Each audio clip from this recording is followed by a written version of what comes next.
আসসালামু আলাইকুম। এই ভিডিওতে আমি দেখাবো কিভাবে আপনি খুব সহজেই অনলাইনে আপনার আয়কর রিটার্ন জমা দিবেন। অনেকেই মনে করেন রিটার্ন দেওয়া খুব কঠিন। আসলে ব্যাপারটা একদমই না। মাত্র কয়েকটি ধাপ অনুসরণ করলেই আপনি ঘরে বসে নিজেই মোবাইল বা কম্পিউটার থেকে সম্পূর্ণ বিনামূল্যেই আপনার রিটার্ন সাবমিট করতে পারবেন। এই টিউটোরিয়ালে আমি রেজিস্ট্রেশন থেকে শুরু করে রিটার্ন সাবমিট সবকিছুই আলোচনা করব এবং প্র্যাকটিক্যালি দেখাবো। আরেকটা বিষয় বলে রাখি, রিটার্ন দেওয়া মানে কিন্তু ট্যাক্স বা কর দেওয়া নয়। যদি আপনার করযোগ্য আয় না থাকে তাহলে আপনার কর দিতে হবে না, জিরো রিটার্ন জমা দিতে পারবেন। অর্থাৎ কর দেওয়ার জন্য আপনার বার্ষিক আয় সর্বনিম্ন যেটা হতে হবে সেটা যদি আপনার না থাকে তাহলে আপনার কর দিতে হবে না। আর যদি আপনার আয় থাকে সেক্ষেত্রে রিটার্ন সাবমিট করার সময় বিকাশ, নগদ, রকেট সহ প্রচলিত বিভিন্ন মাধ্যমে আপনার ট্যাক্স পরিশোধ করতে পারবেন। আর আজকের ভিডিওতে আমি একজন প্রাথমিক বিদ্যালয়ের সহকারী শিক্ষকের রিটার্ন দেব, যার ট্যাক্স দিতে হবে না, জিরো রিটার্নই হবে। তাহলে চলুন শুরু করা যাক। অনলাইনে রিটার্ন দিতে যা যা লাগবে তা হলো এনআইডি নাম্বার, মোবাইল নাম্বার, এটা অবশ্যই নিজ নামে নিবন্ধিত হতে হবে, টিন বা ইলেকট্রনিক ট্যাক্স আইডেন্টিফিকেশন নাম্বার বা টিন নাম্বার যেটাকে বলা হয়, এবং ট্যাক্স ইয়ার সম্পর্কিত সকল তথ্য, ব্যাংক স্টেটমেন্ট, বেতন স্লিপ যদি প্রয়োজন হয় আর কি, তারপর ডকুমেন্ট যেমন ইনভেস্টমেন্ট, সেভিংস সার্টিফিকেট, বিমা, সঞ্চয়পত্র, এইগুলোর কাগজপত্র। এখন আমাদের স্টেপ ওয়ানে টিন পোর্টালে রেজিস্ট্রেশন করতে হবে। এর জন্য আপনি ভিজিট করবেন www.etaxnbr.gov.bd, এই ওয়েবসাইটে ভিজিট করবেন। আমরা ওয়েবসাইটে ভিজিট করেছি। এখন আপনি যদি একবার নতুন হয়ে থাকেন, অর্থাৎ আগে পরে কোনো দিন রিটার্ন জমা না দিয়ে থাকেন, সেক্ষেত্রে আপনাকে এখানে প্রথমে রেজিস্ট্রেশন করতে হবে। তো এখানে আসার পর আপনি রিটার্ন এই মেনুতে যাবেন। তো যেহেতু আপনি আগে পরে কখনোই রিটার্ন জমা দেননি, তাই ধরে নিচ্ছি যে এখানে আপনার কোনো অ্যাকাউন্ট নেই। এজন্য আমাদেরকে এখানে I am not yet registered এই বাটনে ক্লিক করতে হবে। ক্লিক করে আমাদের এখানে রেজিস্ট্রেশন করতে হবে। আর যদি আপনি আগে থেকে এখানে রেজিস্ট্রেশন করে থাকেন সেক্ষেত্রে আই অ্যাম অলরেডি রেজিস্টার্ড এখানে ক্লিক করে তারপর লগ ইনে ক্লিক করতে হবে। তো আমরা যেহেতু নতুন তাই আমরা এখানে I am not yet registered এই বাটনে ক্লিক করব। তারপর এখানে একটা মেসেজ দিচ্ছে, দেখতে পাচ্ছেন। রেজিস্ট্রেশন করার পূর্বে আপনার মোবাইল নাম্বারটি বায়োমেট্রিক ভেরিফাইড কিনা চেক করতে হবে। এটা কিভাবে করবেন নিশ্চয়ই সবাই জানেন। তারপর এখানে লেখা আছে, দেখে নিতে পারেন। আপনার ফোন থেকে *16001# নাম্বার ডায়াল করে নাম্বারটি বায়োমেট্রিক ভেরিফাইড কিনা জেনে নিন। অর্থাৎ আপনি যে মোবাইল নাম্বারটি ব্যবহার করবেন, যার রিটার্ন জমা দিচ্ছেন, ওই মোবাইল নাম্বারটি কিন্তু তার নামেই রেজিস্টার্ড হতে হবে। তো তারপর এখান থেকে ওকে বাটনে ক্লিক করে দিবেন, তাহলে ওটা চলে যাবে। এখন আমরা এখানে সাইন আপ ফর্ম দেখতে পাচ্ছি। এখানে আপনার টিন নাম্বারটি দিতে হবে এবং আপনার ওই মোবাইল নাম্বারটি দিবেন যে বিষয়ে আমরা মাত্র কথা বললাম, মোবাইল নাম্বারটা দিবেন। তারপর এই যে এখানে যে ক্যাপচাটা দেখতে পাচ্ছেন, ওই ক্যাপচাটা এখানে লিখে ভেরিফাই বাটনে ক্লিক করে দিবেন। এরপর আপনার মোবাইলে একটা ওটিপি যাবে, ওটিপিটি লিখে তারপর ভেরিফাই করবেন। আপনার অ্যাকাউন্টে একটা ইউজার নেম ও পাসওয়ার্ড তৈরি করবেন, তারপর সাবমিট করে দিবেন। এখন আপনার টিন অ্যাকাউন্ট কিন্তু রেডি হয়ে গেল। দ্বিতীয় ধাপে আমরা আমাদের অ্যাকাউন্টে লগ ইন করবো। এখান থেকে এই যে সাইন ইন করতে হবে। তারপর এখানে আপনার টিন নাম্বার দিবেন আর এখানে পাসওয়ার্ড, যে পাসওয়ার্ডটা আমরা এইমাত্র দিয়েছি পাসওয়ার্ডটা দিবেন। তারপর এই ক্যাপচাটা এখানে বসিয়ে সাইন ইন বাটনে ক্লিক করে দিবেন। তাহলে আমরা চলে যাব আমাদের ড্যাশবোর্ডে। অর্থাৎ আমরা আমাদের ইউজার আইডি এবং পাসওয়ার্ড দিয়ে লগ ইন করার পর আমাদেরকে এখানে নিয়ে আসবে। এরপর এখানে এই যে দেখতে পাচ্ছেন হোম, আপনি যদি মোবাইল থেকে করে থাকেন সেক্ষেত্রে এই যে এখানে এই মেনুতে ক্লিক করলে এই মেনুগুলো দেখতে পাবেন আর কি। অর্থাৎ 3 লাইনে ক্লিক করলে এই মেনুগুলো দেখতে পাবেন না। অথবা আপনি যদি কম্পিউটারের মতো করতে চান সেক্ষেত্রে উপরের দিকে যে 3 ডট মেনু থাকে সেখান থেকে এই নিচের দিকে আসলে আপনি ডেস্কটপ সাইট দেখতে পাবেন, সেখানে ক্লিক করে দিলেও কিন্তু এরকম হয়ে যাবে। তো যাই হোক, আমরা এখন এই যে এখান থেকে অর্থাৎ রিটার্নের নিচে এই যে হোম বাটন দেখতে পাচ্ছেন, হোম বাটনের এখানে আসলে দেখতে পাবেন রেগুলার রিটার্ন, এখানে ক্লিক করে দিন। তারপর আমাদেরকে এখানে নিয়ে আসবে।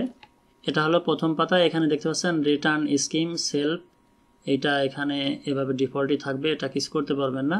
তারপর অ্যাসেসমেন্ট ইয়ার 2025-26, এটাও আপনার কিছু করতে হবে না। ফ্রম এবং টু, এটাও আপনার কিছু করার দরকার নেই। এটা হলো 1/7/2024 তারিখ থেকে 30/6/2025, এই সময়টার অর্থাৎ এই এক বছরটাতে আপনার যা আয় হয়েছে সেই আয়ের হিসাবটাই কিন্তু এখানে দিতে হবে। এই বিষয়টা মাথায় রাখবেন একটু।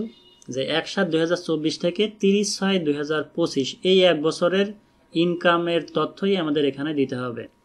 তারপর রেসিডেন্ট স্ট্যাটাস, এখান থেকে অবশ্যই রেসিডেন্ট এটা সিলেক্ট করতে হবে। এরপর এখানে দেখতে পাচ্ছেন ট্যাক্স এক্সেম্পটেড ইনকাম, এখানে ইয়েস এবং নো, এটা আমি একটু ব্যাখ্যা করছি।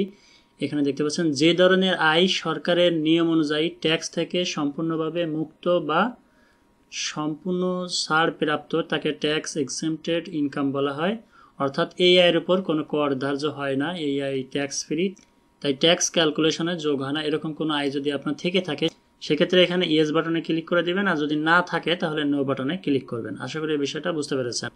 এরকম কয়েকটা আয় হলো যেমন সরকারি ভাতা, অনুদান, সহায়তা, বয়স্ক ভাতা, বিধবা ভাতা, প্রতিবন্ধী ভাতা, মাতৃত্বকালীন ভাতা, মুক্তিযোদ্ধা ভাতা, এগুলোতে কিন্তু কোনো কর নেই। তো যেহেতু আমি যারটা করছি এই মুহূর্তে তার এই জাতীয় কোনো ইনকাম নেই, তাই আমরা নো বাটনে ক্লিক করে দিব। তারপর head of income, any taxable income in the income ইয়ার, তো এখান থেকে তো অবশ্যই ইয়েস দিতে হবে, এখান থেকে আমি ইয়েস সিলেক্ট করব। তারপর ইনকাম ফ্রম, মানে কোথা থেকে আয় করে, সেটা হচ্ছে চাকরি থেকে আয় করে, তাই আমরা এই প্রথমটাকে টিকমার্ক দিব, ইনকাম ফ্রম এমপ্লয়মেন্ট।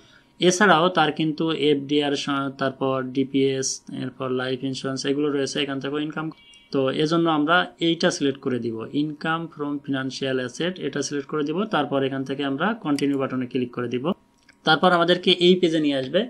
এখানে দেখতে পাচ্ছেন লোকেশন, এই যে এখান থেকে Dhaka north city corporation, south city corporation, মানে এখান থেকে আপনি যদি সিটি কর্পোরেশন হয়ে থাকেন সেক্ষেত্রে এখান থেকে আপনার ওই সিটি কর্পোরেশন সিলেক্ট করতে হবে।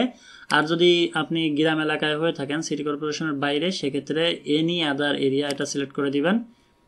তো তারপর এইগুলো যদি আপনার থাকে তাহলে সিলেক্ট করবেন, যেমন এখানে freedom fighter, person with disability, এগুলো যদি থাকে তো এগুলো টিকমার্ক করে দিবেন, আর না থাকলে নিচে চলে যাবেন। ট্যাক্স রিবেট, এখান থেকে আপনি ট্যাক্স রিবেটে যদি আপনার থেকে থাকে সেক্ষেত্রে ইয়েস, আর না থাকলে নো দিবেন। ট্যাক্স রিবেট কি? ট্যাক্স রিবেট মানে হলো আপনার আয় থেকে হিসাব করে যে পরিমাণ ট্যাক্স আসার কথা সরকার আপনার নির্দিষ্ট কিছু বিনিয়োগ বা খরচের উপর ভিত্তি করে সেই ট্যাক্সের একটি অংশ কমিয়ে দেবে। তো অর্থাৎ ট্যাক্স কমানোর সুযোগ আর কি, সরকার আপনাকে রিওয়ার্ড দেয়, বিনিয়োগ করলে ট্যাক্স ছাড় পাবেন। তো এরকম কিছু যদি আপনার থেকে থাকে সেক্ষেত্রে এখান থেকে ইয়েস দিবেন। এটা হতে পারে এফডিআর, ডিপিএস, সঞ্চয়পত্র, এগুলো আর কি। এগুলো আপনার থাকলে এখান থেকে ইয়েস দিয়ে দিবেন। আইটি 10B রিকোয়ারমেন্ট, এখান থেকে আপনার গ্রস ওয়েল যদি 50 লাখের উপরে হয়ে থাকে তাহলে ইয়েস, না থাকলে নো। ওন মোটর কার, আপনার নিজস্ব কোনো গাড়ি যদি থাকে সেক্ষেত্রে ইয়েস, না থাকলে নো। ওন অফশোর প্রপার্টি যদি আপনার থাকে ইয়েস, না থাকলে নো। তারপর শেয়ার হোল্ডার, আপনি কোনো কোম্পানি শেয়ার হোল্ডার বা শেয়ার ডিরেক্টর বা এই জাতীয় কিছু থাকলে এখান থেকে yes. Have any house property, এরকম কিছু থাকলে, হাউস প্রপার্টি বলতে আপনার বড় কোনো বাড়ি আছে মনে করুন, সেখান থেকে আপনি বাড়ি ভাড়া পান, মানে একটা ইনকাম হয় আর কি, এরকম কিছু থাকলে ইয়েস, না থাকলে নো। তারপর এখান থেকে কন্টিনিউ বাটনে ক্লিক করে দিবেন। এরপর এখানে দেখতে পাচ্ছেন আমি সবকিছু ফিল আপ করে রেখেছি। যদি আপনি সরকারি চাকরিজীবী হয়ে থাকেন সেক্ষেত্রে আপনার বেতন আইবাস প্লাস প্লাস থেকে হয় নাকি আইবাসের বাইরে থেকে হয়, তো এই দুইটার যে কোনো একটা আপনার ক্ষেত্রে যেটা হয় সেটা সিলেক্ট করবেন। আর যদি সরকারি চাকরিজীবী না হয়ে থাকেন সেক্ষেত্রে এই যে প্রাইভেট বা other than government pay scale অথবা salary subject or reduce tax rate, এটা সিলেক্ট করবেন। তো আমরা যেহেতু একজন প্রাথমিক বিদ্যালয়ের সহকারী শিক্ষকের রিটার্ন ফর্ম পূরণ করতেছি, এজন্য আমরা এখান থেকে আইবাস প্লাস প্লাস এটা সিলেক্ট করব। তারপর নেম অফ দি অফিস, এখানে হচ্ছে এই ব্যক্তি কোন প্রতিষ্ঠানে জব করেন সেই প্রতিষ্ঠানের নামটি আমরা এখানে দিব। তো আমি এখানে স্কুলের নামটি লিখে দিয়েছি। তারপর এখানে ডেজিগনেশন, এখানে হচ্ছে কি পদে চাকরি করেন, যেমন অ্যাসিস্ট্যান্ট টিচার, এটা লিখে দিলাম আমি। তারপর পার্টিকুলার, এখানে বেসিক পে অর্থাৎ বেসিক স্যালারি কত, এটা হচ্ছে আপনি পেয়ে যাবেন হচ্ছে এমপিওতে পেয়ে যাবেন, অথবা যে স্যালারি শিট থাকে সেটাতে পেয়ে যাবেন বেসিক পে কত। এগুলো কিন্তু এই যে এখানে কিন্তু 12 মাসের, এক মাসের বেসিক বেতন যা সেটাকে 12 দিয়ে গুণ করবেন, তারপর এটা এখানে পেয়ে যাবেন।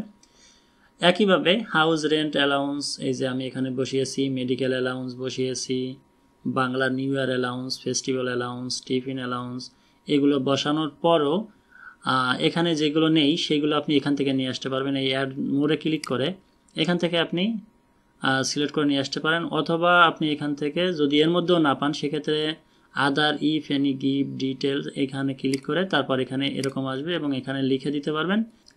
ব্যাস লিখে দেওয়ার পর আপনি এখানে কিন্তু এই যে এমপ্লয়মেন্ট সামারি, এখানে আসলে কিন্তু আপনি দেখতে পারবেন যে আপনার আর টোটাল অ্যামাউন্ট দেখতে পারবেন, ট্যাক্স এক্সেম্পটেড দেখতে পারবেন, ট্যাক্সেবল ইনকাম দেখতে পাবেন, এবং টোটাল আপনার অ্যামাউন্ট হচ্ছে দেখেন 4,08,760 টাকা।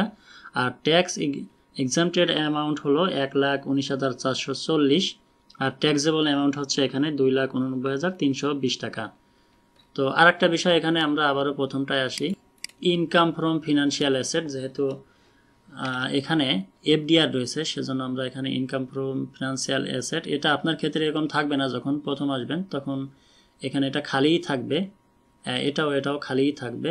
তো আপনি এখান থেকে এটা সিলেক্ট করবেন যে interest from any other securities financial asset, এটা সিলেক্ট করে দিবেন। তারপর পার্টিকুলার, এখন এই এফডিআর এর তথ্যটা কীভাবে দিবেন, এই পার্টিকুলার প্রথম অংশে এফডিআর লিখবেন, তারপর পেমেন্ট অথরিটি, এখানে বাংলাদেশ কৃষি ব্যাংক, এখানে আপনি যে ব্যাংক থেকে এফডিআর করেছেন সেই ব্যাংকের নামটি লিখবেন, ডেট, এই ডেটটা আপনি ব্যাংকের স্টেটমেন্টেই পেয়ে যাবেন, সেই ডেটটা এখানে লিখে দেবেন। গ্রস অ্যামাউন্ট কত, অর্থাৎ আপনার এই এক বছরে এই এফডিআর থেকে কত টাকা আয় হয়েছে সেই আয়টাই শুধু লিখবেন, পুরো ইনভেস্টমেন্ট কিন্তু এখানে লেখা যাবে না আর কি। এক বছরে যা আয় হয়েছে শুধুমাত্র সেটা লিখে দেবেন। রিলেটেড এক্সপেন্স, এটা এখানে 0, যেহেতু এখানে আর কোনো খরচ নেই তাই এখানে 0। আর টিডিএস, এটাও আপনি ওই ব্যাংক স্টেটমেন্টে পেয়ে যাবেন, অর্থাৎ এখান থেকে কত টাকা আপনাকে ভ্যাট দিতে হয়েছে বা কস্ট হয়েছে সেই টাকাটা, এই অঙ্কটা আপনি পেয়ে যাবেন ব্যাংক স্টেটমেন্টে। তো এটা ওখানে দিবেন, বেশ দেওয়ার পরে কিন্তু এই অংশের কাজ শেষ। এখন আমরা এখান থেকে সেভ অ্যান্ড কন্টিনিউ বাটনে ক্লিক করে দিব। তারপর এই যে উপর দিকে দেখতে পাচ্ছেন এখানে কিন্তু বেশ কয়েকটা স্টেপ রয়েছে। এখন কিন্তু আমরা অ্যাসেসমেন্ট করেছি, ইনকাম করেছি, এখন হচ্ছে রিবেট এই হেডে আছি। তো এই ট্যাবে আমরা এখন কি করব, ইনভেস্টমেন্ট ক্যাটাগরি, এখানে কিন্তু অনেক অপশন থাকে। ইনভেস্টমেন্ট ক্যাটাগরি এই লোকের একটি লাইফ ইন্স্যুরেন্স রয়েছে, তাই আমরা এই লাইফ ইন্স্যুরেন্সের এখানে টিকমার্ক দিয়ে দিব। আপনার ক্ষেত্রে এগুলো কিছু লেখা থাকবে না, যেহেতু আমি লিখেছি তাই এখানে এগুলো লেখা আছে। লাইফ ইন্স্যুরেন্স এখানে একটি টিকমার্ক দিয়ে দিবেন, তারপর লাইফ ইন্স্যুরেন্স পলিসি নাম্বারটা এখানে দিবেন। এগুলো আপনি কিন্তু এই লাইফ ইন্স্যুরেন্স এর অফিস বা ওদের সাথে যোগাযোগ করলে এগুলো পেয়ে যাবেন, অথবা আপনার কাছে এগুলো অলরেডি রয়েছে। তারপর এখানে ইন্স্যুরেন্স কোম্পানির নামটা এখানে লিখতে হবে, তারপর পলিসি ভ্যালুটা এখানে দিয়ে দিবেন, আর প্রিমিয়াম পেইড এটা এই ঘরে লিখে দিবেন। তারপর এখানে কিছু লিখতে হবে না, এটা অটোমেটিক্যালি চলে আসবে। তো তারপর আপনার যদি ডিপিএস থাকে সেক্ষেত্রে ডিপিএস এর এখানে একটা টিকমার্ক দিবেন, তাহলে এরকম ঘর চলে আসবে। এখানে এই যে ব্যাংক বা এফআই, এখানে আপনার ব্যাংকের নামটি লিখবেন, যে ব্যাংক থেকে আপনি ডিপিএস করেছেন সেই ব্যাংকের নামটা এখানে লিখে দিবেন। লেখা লাগবে না আর কি, সিলেক্ট করে দিবেন, এখান থেকে সিলেক্ট করে দিবেন। তারপর আপনার অ্যাকাউন্ট নাম্বারটা এই করে দিবেন, এরপর ডিপোজিট অ্যামাউন্ট সেটা এখানে লিখবেন। আর এই তথ্যগুলো কিন্তু আপনি আপনার যে ব্যাংক স্টেটমেন্ট রয়েছে সেগুলোতে সেখানে কিন্তু পেয়ে যাবেন আর কি। তো এখানে আপনার ডিপোজিট অ্যামাউন্ট লিখে দিলে অ্যালাউবেল অ্যামাউন্ট কত হবে সেটা অটোমেটিক্যালি এখানে চলে আসবে, এখানে আপনার কিছু লিখতে হবে না আর কি। তো তারপর একটা যখন শেষ হয়ে যাবে, এই যে দেখতে পাচ্ছেন ডান পাশে অ্যাড বাটন রয়েছে, অ্যাড বাটনে ক্লিক করে আপনি আরও এখানে অ্যাড করতে পারবেন, আপনার যতগুলো প্রয়োজন ততগুলো অ্যাড করে নিতে পারবেন। এরপর জিপিএফ ফান্ড থাকে যারা সরকারি চাকরি করেন বিশেষ করে তাদের, তো জেনারেল প্রভিডেন্ট ফান্ড আমি এটাতে টিকমার্ক দিয়েছি। তারপর এই অপশনটা আসবে, অ্যাকাউন্ট নাম্বারটা এখানে দিয়ে দিবেন, আর এখানে কন্ট্রিবিউশন এটাও আপনি ওই ব্যাংক স্টেটমেন্টে পেয়ে যাবেন। তো এখানে যে অ্যামাউন্টটা থাকে সেই অ্যামাউন্টটা এখানে লিখে দিবেন। এরপর আরপিএফ বা অন্য কিছু যদি আপনার এখানে থেকে থাকে সেগুলো টিকমার্ক দিয়ে সেটা লিখে দেবেন, আর যদি আপনার না থেকে থাকে সেক্ষেত্রে আপনি নিচে চলে যাবেন, তারপর সেভ অ্যান্ড কন্টিনিউ বাটনে ক্লিক করে দিবেন। এরপর আমরা চলে আসবো এক্সপেন্ডিটিউর অর্থাৎ ব্যয় অংশে, আপনি কোথায় কত টাকা ব্যয় করেছেন সেই তথ্যটা এখানে দিতে হবে। এখানে দেখতে পাচ্ছেন IT 10B is not mandatory for you still on to submit, এখানে আমি ইয়েস দিয়েছি, যদি আমি নো দিই তাহলে কিন্তু এগুলো সব চলে যাবে। তো এখানে আপনি অবশ্যই ইয়েস দিবেন, ইয়েস দিয়ে দেখা দিবেন যে আপনি কোন খাতে কত ব্যয় করেছেন। যেমন এখানে expenses for food clothing and other essentials, তো এই খাতে আপনি যা ব্যয় করেছেন সেটাই ঘরে লিখবেন। অ্যাকোমোডেশন এক্সপেন্স অর্থাৎ আপনার থাকার খরচ কত, এটা হতে পারে আপনার বাসা ভাড়া বা অন্যান্য বিভিন্ন খরচ থাকতে পারে, সেই খরচটা কত সেটা এখানে লিখবেন। আর এই সব খরচগুলো কিন্তু আপনার 12 মাসের খরচটা যোগ করে তারপর কিন্তু এখানে লিখতে হবে, 1 মাসের নয়, মনে রাখতে হবে 12 মাসের অর্থাৎ 1 বছরের খরচটা এখানে লিখে দিবেন। তারপর এখানে অটো অ্যান্ড ট্রান্সপোর্টেশন এক্সপেন্সেস এই জাতীয়, অর্থাৎ আপনার এই যে যেমন driver salary, fuel and maintenance, অর্থাৎ আপনার যদি গাড়ি থাকে সে গাড়ির ড্রাইভারের স্যালারি বা গাড়ির জ্বালানি খরচ এইগুলো যদি থাকে তো দিবেন, না থাকলে কিছুই দেওয়ার দরকার নেই। এরপর এখানে এই যে একটা অ্যারো বাটন দেখতে পাচ্ছেন, এই অ্যারো বাটনে ক্লিক করলে কিন্তু এগুলো ওপেন হয়ে যাবে। এই যে দেখতে পাচ্ছেন হাউসহোল্ড অ্যান্ড ইউটিলিটি এক্সপেন্সেস, যেমন ইলেকট্রিসিটি বিল কত আপনার 12 মাসে সেটা লিখবেন, তারপর গ্যাস, ওয়াটার এটা এখানে লিখে দিবেন, phone, internet, TV channel and subscription, অবশ্যই আপনার এখানে কিছু না কিছু ব্যয় আছে, সেই ব্যয়টা এখানে লিখবেন। এডুকেশন এক্সপেন্স অর্থাৎ আপনার শিক্ষার পিছনে যদি কোনো খরচ থাকে সেটা এখানে লিখবেন, এই যে এখানে লিখে দেবেন টোটাল 12 মাসে কত সেইটা। এরপর festival and other special expenses, এখানে এসে যেমন ঈদ, পূজা, তারপর অন্যান্য যে আমাদের যে উৎসবগুলো থাকে সেখানে আপনার যে ব্যয়, পার্টি, ইভেন্টস এখানে এই যে এখানে লিখে দিবেন। তারপর আরও যেগুলো আছে এখানে এগুলো আপনাদের যেটা যার যেটা আছে ওই বাবদে কত টাকা আপনার খরচ হয়েছে সেটা এখানে লিখবেন। এনি আদার এক্সপেন্সেস মানে এছাড়াও আপনার অন্যান্য যে ব্যয় আছে সেগুলো এখানে লিখে দিবেন। আর টোটাল এক্সপেন্সেস এটা হলো এই যে টোটাল, এইগুলো টোটাল কিন্তু এখানে চলে আসছে দেখতে পাচ্ছেন। ট্যাক্স, চার্জেস, ইটিসি এখানে একটা ক্লিক দিবেন, তাহলে এই দুটো ওপেন হয়ে যাবে। দেখতে পাচ্ছেন payment of tax at source, advance tax, এখানে আমি 2775 টাকা লিখেছি। এটা কি? এটা হলো আমরা এর আগে ইনকাম এই হেডে কিন্তু আমরা একটা এফডিআর অ্যাড করেছিলাম এবং ওই এফডিআর থেকে টিডিএস অর্থাৎ আমাদের একটা ট্যাক্স কেটেছিল, টিডিএস অপশনে যেটা লিখেছিলাম সেই অ্যামাউন্টটাই কিন্তু আমাদের এখানে লিখতে হবে। দেখতে পাচ্ছেন payment of tax at source and advance tax, এই অংশে ওই অ্যামাউন্টটা এখানে লিখতে হবে। অর্থাৎ এটা কিন্তু আমাদের আয় না, এটা হচ্ছে আমাদের ওখান থেকে ব্যয় হয়েছিল, এই টাকাটা কেটে নিয়ে গেছিলো সেই টাকাটা। তারপর interest payment of personal loan যদি আপনার থাকে সেক্ষেত্রে এখানে লিখবেন, না থাকলে লেখার দরকার নেই। আর এখানে কিন্তু আপনার টোটাল ব্যয়টা দেখতে পাচ্ছেন কত টাকা টোটাল ব্যয় হলো সেটা। তো এইগুলো সব যদি ঠিক থাকে তাহলে এখান থেকে সেভ অ্যান্ড কন্টিনিউ বাটনে ক্লিক করে দিতে পারেন। এছাড়া আপনি যদি মনে করেন যে এটাকে ড্রাফট হিসেবে সেভ করে রাখবো সেক্ষেত্রে এই সেভ ড্রাফট বাটনে ক্লিক করলেও এখানে এগুলো সেভ থাকবে আর কি। তো আমরা এখন পরবর্তী পেজে যাব, সেভ অ্যান্ড কন্টিনিউ বাটনে ক্লিক করে দিব। এটা হলো অ্যাসেটস অ্যান্ড লায়াবিলিটিস পেজ। এখানে আপনি যদি এর আগে যদি রিটার্ন দিয়ে থাকেন সেক্ষেত্রে ইম্পোর্ট অ্যান্ড অটোফিল এই বাটনে ক্লিক করে দিলে আপনার ওই গত বছরের যে রিটার্নটা সেটা কিন্তু এখানে অটোমেটিক্যালি ফিল আপ হয়ে যাবে। তো যেহেতু আমরা নতুন তাই আমাদের আর এই অপশনটা এখন কাজ করবে না। তো এখন এই যে এখানে এই যে দেখেন এই যে এই অ্যারো বাটনে ক্লিক করলে এগুলো সব এখানে লোড হয়ে যাবে। তো এখানে আমাদের কি কি আছে, যেমন আমাদের ফিনান্সিয়াল অ্যাসেট আছে কি কি, ফিনান্সিয়াল অ্যাসেটে ক্লিক করব। আর এর আগে বিজনেস ক্যাপিটাল যদি আপনার কোনো বিজনেস থেকে থাকে তাহলে এখানে একটা টিকমার্ক দেওয়ার পর এখানে আপনার যেখানে যা আছে সেটা লিখে দিবেন। তো আমাদের এটা নেই। তারপর আপনার যদি নন এগ্রিকালচার প্রপার্টি থাকে সেটা এখানে উল্লেখ করবেন, এগ্রিকালচারাল প্রপার্টি থাকলে এখানে উল্লেখ করে দেবেন। যেমন এখানে ক্লিক করার পর ডেসক্রিপশন দিবেন, টাইপ অফ যেমন এখান থেকে আপনি কীভাবে পেয়েছেন, কিনেছেন নাকি গিফট হিসেবে পেয়েছেন সেটা এখান থেকে সিলেক্ট করে দেবেন। তারপর এখান থেকে এরিয়া অফ প্রপার্টি আর এখান থেকে একর বা ডেসিমেল এটা সিলেক্ট করে দিয়ে মনে করেন এখানে সেটা লিখে দেবেন পরিমাণটা আর কি। তো যেহেতু আমাদের এটা নেই তাই আমি এটাকে তুলে দিলাম। ফিনান্সিয়াল অ্যাসেট আমাদের রয়েছে যেমন ডিপিএস রয়েছে, এখানে আমরা ক্লিক করে তারপর এখান থেকে ডিপিএস সিলেক্ট করে দেব। এরপর আমাদের ডিপিএস এর তথ্যগুলো কিন্তু এখানে দিতে হবে। এই যে দেখতে পাচ্ছেন এখান থেকে আমরা এই ডিপিএস সিলেক্ট করব আর তারপর এই তথ্যগুলো আমাদের এখান থেকে দিয়ে দিতে হবে। এখান থেকে ব্যাংকের নাম সিলেক্ট করব, অ্যাকাউন্ট নাম্বার লিখে দিব আর অ্যামাউন্টটা কত আছে এটা লিখে দিতে হবে। এইগুলো সব কিন্তু আমরা যে ব্যাংক থেকে যে স্টেটমেন্ট নিয়েছি সেই ব্যাংক স্টেটমেন্টে কিন্তু এই তথ্যগুলো আমরা পেয়ে যাব। তো তারপর আমরা নিচে চলে যাব, নিচে এসে এখানে আপনার যদি মোটর কার থাকে সেটা লিখে দেবেন, অন্যান্য ফিনান্সিয়াল অ্যাসেট থাকলে এখানে টিক মার্ক দিয়ে সেটা লিখে দেবেন। তো আমাদের অন্যান্য ফিনান্সিয়াল অ্যাসেট নেই, মোটর কার নেই, তাই এটা আমাদের কিছু করা লাগছে না। গোল্ড, ডায়মন্ড এগুলো যদি আপনার থাকে অর্থাৎ সোনা বা ডায়মন্ড এগুলো থাকলে এই টিক এখানে একটা টিক মার্ক দিয়ে দিবেন। তারপর এখানে এই যে আমি যাত্রা করছি এই মুহূর্তে তার গোল্ড আছে আর এটা সে কীভাবে পেয়েছে, পারচাস, ইনহেরিটেন্স নাকি গিফট। তো এটা হলো যদি গিফট হিসেবে পাই সেক্ষেত্রে কিন্তু এখানে কোনো ভ্যালু অ্যাড হবে না, মানে উপহার হিসেবে পেলে তার কোনো ভ্যালু থাকবে না অর্থাৎ কোনো টাকা এখানে আসবে না। তো এই ব্যক্তি এই গোল্ড হচ্ছে গিফট হিসেবে পেয়েছে তাই আমরা এখান থেকে গিফট সিলেক্ট করে দেবো। আর আপনি যদি কিনে থাকেন সেক্ষেত্রে পারচাসে ক্লিক করবেন, তারপর এখানে তার টাকার অঙ্কটা এখানে লিখে দেবেন কত টাকায় কিনেছিলেন।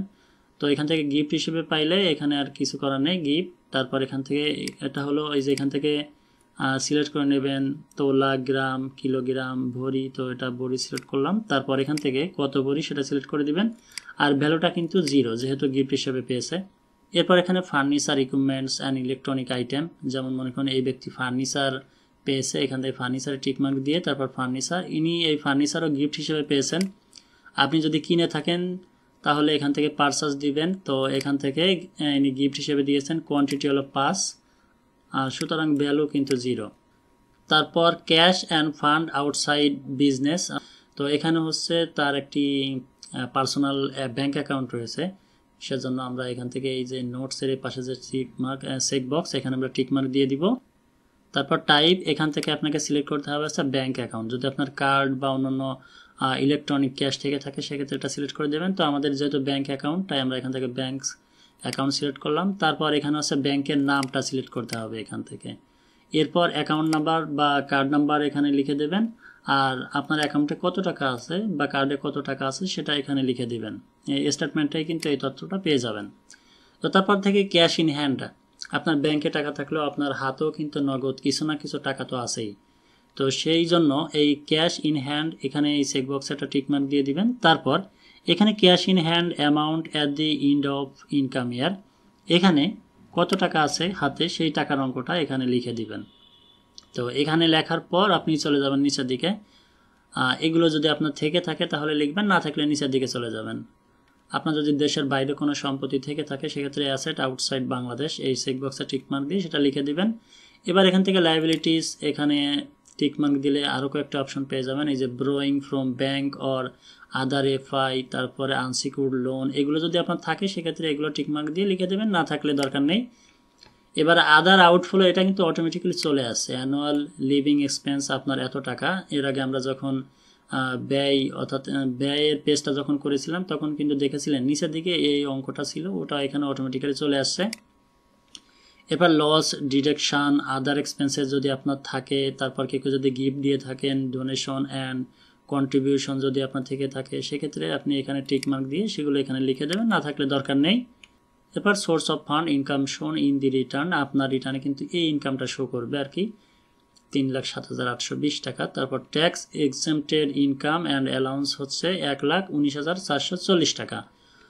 তো এখানে আদার রিসিপ্টস এটা আমাদের নেই, তাই আমরা এখানে কিছু লিখলাম না। আর নেট ওয়েলথ, এটা হচ্ছে আপনি গত বছর আপনার যে রিটার্নে কত টাকা ছিল সেই রিটার্নের যে টাকাটা উল্লেখ করেছিলেন সেই টাকার অঙ্কটা।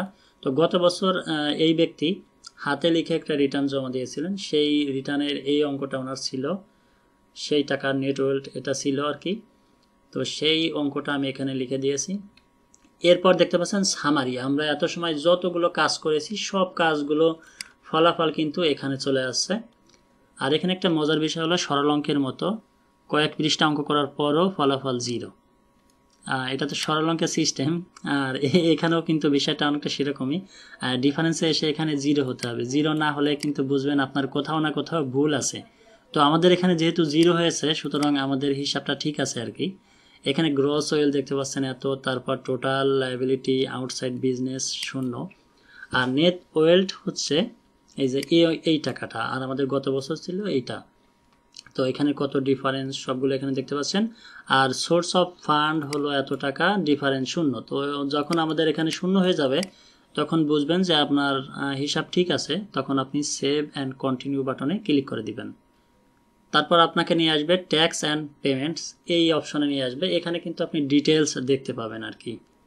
এখানে ট্যাক্স কম্পিউটেশন এখানে দেখতে পাচ্ছেন আপনার কিন্তু সবগুলো কিন্তু 0 আছে। আর ট্যাক্স রিবেট অর্থাৎ আপনি ট্যাক্স ছাড় পেয়েছেন, এই যে এই টাকাটা 9,235 টাকা, এটা আপনি ছাড় পেয়েছেন, এখানে বিস্তারিত দেখতে পাচ্ছেন। এখানে টোটাল অ্যামাউন্ট পেয়েবল অর্থাৎ আপনার কত টাকা কর দিতে হবে সেটা দেখতে পাচ্ছেন। এখানে কত টাকা দেখতে পাচ্ছেন, 0 টাকা, অর্থাৎ আপনার 1 টাকাও কিন্তু কর বা ট্যাক্স দিতে হবে না, আপনি 0 রিটার্নই দিতে পারবেন।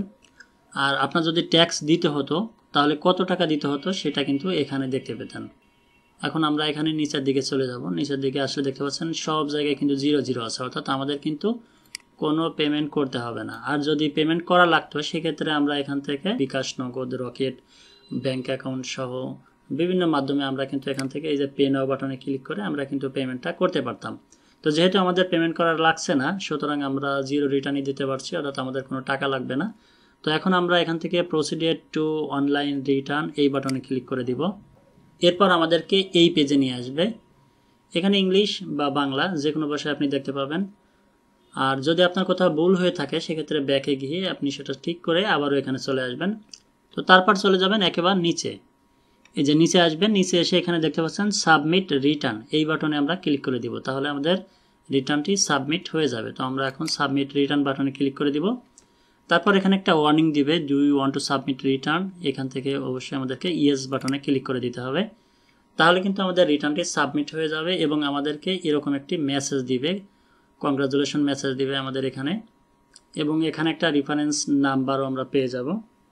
তো এখন আমাদেরকে want to view or download acknowledgement receipt, আমাদের এটা এখান থেকে ডাউনলোড করে প্রিন্ট করে নিতে হবে। তো এই জন্য আমরা এখানে ক্লিক করে দিব। তারপর হলো আমাদেরকে এখানে নিয়ে আসবে, এটাই আমাদেরকে ডাউনলোড করতে হবে, তারপর প্রিন্ট করতে হবে। নিচের দিকে আসলে এখানে ডাউনলোড বাটন পেয়ে যাবেন, এখানে ডাউনলোড বাটনে ক্লিক করে তারপর এটাকে আমরা ডাউনলোড করে নিব। বন্ধুরা, এরই মধ্যে দিয়ে কিন্তু আমাদের ই রিটার্ন সাবমিট সম্পূর্ণ হয়ে গেল। আশা করি বিষয়টি বুঝতে পেরেছেন। যদি আপনাদের কোনো প্রশ্ন থাকে তাহলে কমেন্ট করে জানাতে পারেন। আর ভিডিওটি ভালো লাগলে অবশ্যই লাইক, কমেন্ট ও শেয়ার করতে ভুলবেন না। আর আমার চ্যানেলে নতুন দর্শক হয়ে থাকলে চ্যানেলটি সাবস্ক্রাইব করে পাশে থাকা বেল আইকনে ক্লিক করে অল নোটিফিকেশন অন করে রাখবেন। তো দেখা হবে পরবর্তী ভিডিওতে। সবাই ভালো থাকুন, সুস্থ থাকুন, সুন্দর থাকুন। আসসালামু আলাইকুম।